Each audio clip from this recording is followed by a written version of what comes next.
Welcome back to my Facebook and YouTube channel. So guys, कल जो मैंने preview बनाया था उसमें मैंने ये बात कही थी कि हम मैच वाला डॉलर के अगेंस्ट खेल रहे हैं, लेकिन बार्सिलोना फैंस हों, बार्सिलोना की मैनेजमेंट हो या फ्लिक हो, हम सब के माइंड में अगली आने वाली दो गेम्स चल रही हैं और हम वेला डॉलर को बहुत ही हल्के में ले रहे हैं। एक दफ़ा तो घोड़े खुल गए थे और हम लोगों को प्रॉब्लम हो चुकी थी और लग ये रहा था कि कहीं ऐसा ना हो कि हम आज की गेम में पॉइंट्स ड्रॉप कर दें।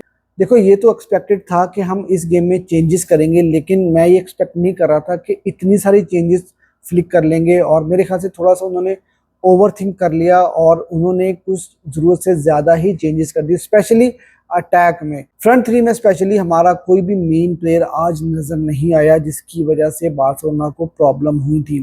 लेकिन समहाउ अच्छी बात यह है कि फ्लिक ने सेकेंड हाफ में काफ़ी सारी चेंजेस कर ली और उसके बाद से हम लोग मैच में वापस आ गए। और जो मैंने कल प्रेडिक्शन दी थी आपको मैच के बारे में कि 2-1 बार्सिलोना ये मैच जीतेगी, एग्जैक्टली बार्सिलोना ने 2-1 के साथ ही ये मैच जीता है। ये मैच जीतने के बाद से बार्सिलोना को रियल मैड्रिड के ऊपर 7 पॉइंट्स की लीड मिल चुकी है और अब रियल मैड्रिड आज अपना मैच खेलेगी सेल्टा के अगेंस्ट। मैंने कल भी ये बात बताई थी आपको कि रियल मैड्रिड हो सकता है कि सेल्टा के अगेंस्ट पॉइंट्स ड्रॉप कर दे, क्योंकि उनके काफ़ी सारे प्लेयर्स इंजर्ड भी हैं और बहुत सारे प्लेयर्स उनके इस गेम में बैन भी होंगे, क्योंकि वो जो कोपा डेल रे में उन्होंने जो हरकतें की थी उसकी वजह से उनको बैन मिला। तो अब अगर मैड्रिड पॉइंट्स ड्रॉप करती है और बारसा अगर अपना अगला मैच अल क्लासिको जीत जाती है तो उस दिन हम लोग पोटेंशियली लीग भी जीत सकते हैं। तो खैर, आज की गेम के ऊपर थोड़ी सी बात कर लेते हैं। तो पहले तो मैं आपके साथ लाइनअप शेयर करता हूँ।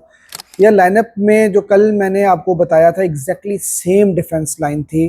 टर स्टेगन ने ये गेम स्टार्ट किया था, उसके बाद क्रिस्टियनसन और रोहो सेंटर बैक थे, लेफ्ट बैक के ऊपर थे जेरार्ड मार्टिन और राइट बैक पे थे हेक्टर फोर्ड। मिडफील्ड में पेड्री और गावी ने स्टार्ट किया था और फर्मीन लूपेस कैंप पोजीशन पे खेले थे और फ्रंट थ्री में थे डैनी रोड्रिगास और पाउ विक्टर और आंसू फती। इन तीनों ने फ्रंट थ्री में स्टार्ट किया था।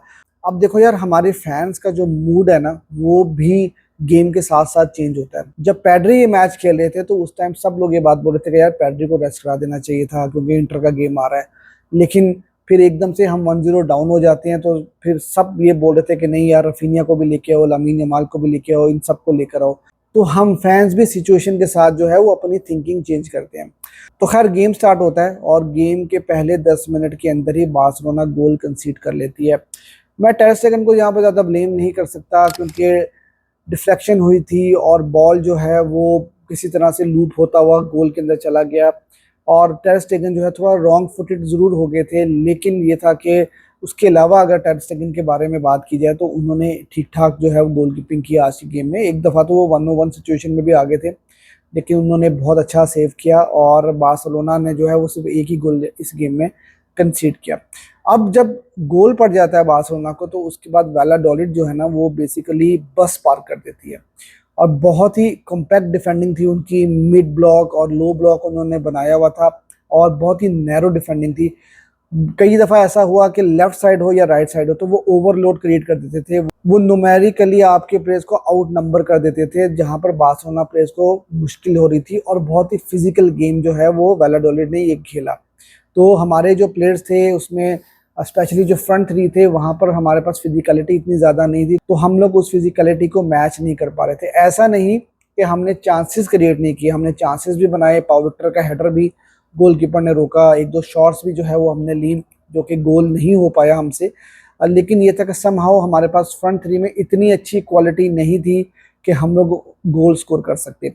फिर एक बड़ा अनफॉर्चुनेट इंसिडेंट होता है कि डैनी रोड्रिगास वो इंजर्ड हो जाते हैं। आई थिंक उनका जो शोल्डर है वो डिसलोकेट हो गया है और जिसकी वजह से लामीन यमाल को हमें अर्ली गेम में लाना पड़ा। और ना करते भी लामीन यमाल को जो है ना वो हमें तकरीबन 1 घंटे की फुटबॉल जो है वो खिलानी पड़ गई।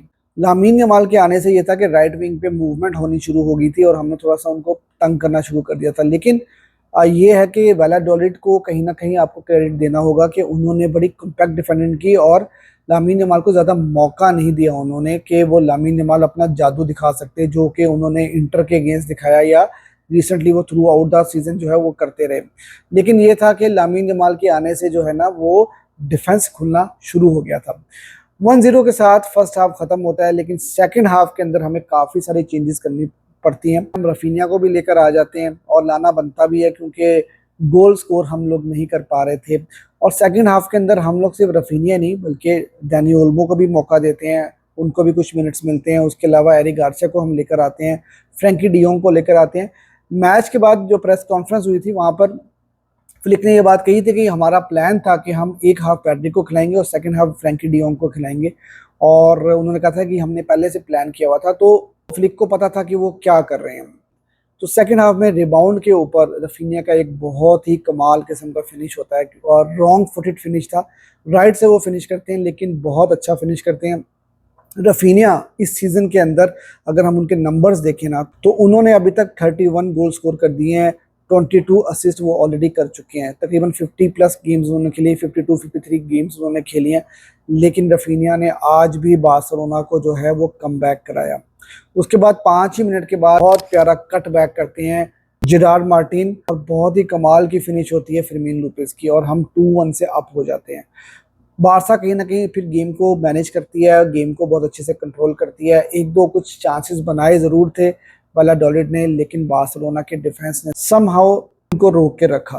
अब प्लेयर पे प्लेयर डिस्कशन कर लेते हैं। टर स्टेगन, उनका गेम काफ़ी डिसेंट गेम था, काफ़ी अरसे के बाद वो आए हैं। सीज़न उन्होंने स्टार्ट किया था और अब सीज़न के आखिर में उन्होंने दोबारा से बारसा को रिप्रेजेंट किया है, तो एक डिसेंट गेम था उनका, एक दो बड़े अच्छे सेव्स भी उन्होंने किए हैं। उसके अलावा यार क्रिस्टियनसन का गेम बहुत अच्छा था, 88 पासेस उन्होंने कंप्लीट किए हैं जो कि सबसे ज़्यादा हैं गेम के अंदर, और बहुत सॉलिड डिफेंडिंग भी उन्होंने की, बहुत अच्छा गेम था उनका। अरोह का गेम ठीक गेम था उनका। हेक्टर फोर्ड का गेम थोड़ा यार उस लेवल पे नहीं था, क्योंकि हम लोग आदी हो चुके हैं कुंदे को देख करके एक बड़ी कोई मास्टर क्लास किस्म की परफॉर्मेंस जो है ना वो राइट बैक की तरफ से आनी चाहिए। तो हेक्टर फोर्ड का गेम उतना अच्छा नहीं था। जेरार्ड मार्टिन का यार उनकी एबिलिटी के हिसाब से ठीक गेम था, मैन ऑफ द मैच भी थे वो, उनका एक असिस्ट भी आया था जो उन्होंने कट बैक किया था, तो उनका गेम भी ठीक था उनके हिसाब से। उसके अलावा पेड्री एज यूजुअल पूरी गेम को कंट्रोल कर रहे थे। फ्रैंकी डियोंग जब सेकंड हाफ में आए तो उनका गेम बहुत अच्छा था। उसके अलावा गावी अनफॉर्चुनेटली इंजर्ड जरूर हुए हैं, लेकिन जो अभी अच्छी न्यूज़ आ रही है वो ये आ रही है कि वो ओवरलोड है, कुछ ज़्यादा उनको प्रॉब्लम नहीं है, तो Gavi he will be available for inter game. और फर्मीन लोपेज ने एक गोल भी स्कोर किया, बहुत अच्छा गेम उनका रहा। इंटेंसिटी लेकर आते हैं, बहुत जान मारते हैं वो। लामीन यमाल के आने से जो है वो डिफेंस खुलना शुरू हो गया था, तो लामीन की इंपॉर्टेंस हमें इस चीज़ से पता लगती है। उसके अलावा पाओ विक्टर ठीक ठाक गेम था उनका, गोल स्कोर नहीं वो कर पाए, अनफॉर्चुनेट थे, लेकिन उनकी पोजीशनिंग बहुत अच्छी थी, उन्होंने एक दो शॉट्स बड़े अच्छे लिए जो कि गोल नहीं हो सका।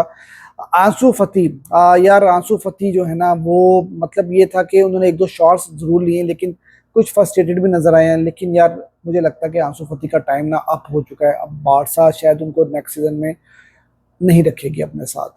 बाकी रफीनिया ने यार गोल स्कोर किया था और गेम जो है वो चेंज कर दी थी। अब हमारा अगला गेम है इंटर मिलान के अगेंस्ट। एक बुरी खबर आपको दे देता हूँ, वो ये कि जो अभी तक न्यूज़ आ रही है उसमें ये है कि बाल्दे मोस्ट प्रॉबेबली अवेलेबल नहीं होंगे इंटर के गेम में, और क्लासिको के लिए वो तैयार होंगे। तो अभी ये अर्ली न्यूज़ है, आई एम नॉट श्योर कि कितनी सही है कितनी नहीं है, लेकिन आई होप के बाल्दे भी अवेलेबल हो इंटर की गेम में, क्योंकि इंटर ने भी अपनी गेम में बहुत सारी रोटेशंस की हैं, अपने बहुत सारे प्लेयर्स को उन्होंने रेस्ट कराया। तो अब डू और डाई जो है वो होने जा रहा है चैंपियंस लीग के लिए, बार्सिलोना वर्सेस इंटर मिलान, और ये गेम फाइनल बिफोर फाइनल होगा। लेट्स सी कि क्या होता है। वीडियो आपको अच्छी लगी है तो यार वीडियो को लाइक कर देना। चैनल अगर अभी तक आपने सब्सक्राइब नहीं किया तो चैनल को भी सब्सक्राइब कर देना।